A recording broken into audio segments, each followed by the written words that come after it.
JDCap26 here, just do tips and tricks and hobbies. Welcome to my channel, subscribers and friends. I have 4 items here that you can use for box openings. And I don't use a big knife for box openings unless it's a very large box.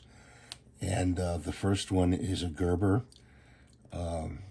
electrical knife, a old-timer pocket knife, a Leatherman, I believe this is a,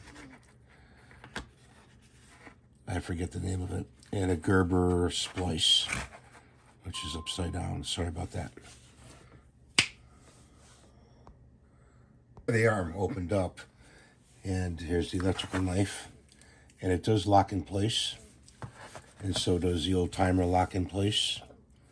Okay. And these are cutting tools. This is called the Style, I'm sorry.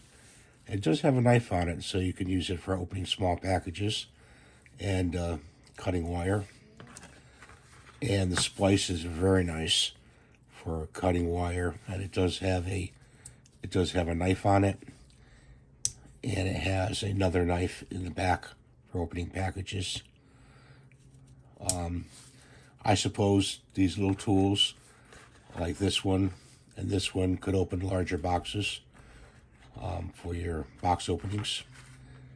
And that's what I want to show you today, 4 little tools that you should have in your collection. Thanks for watching. Have a great day, and we'll see you in the next video. Bye for now.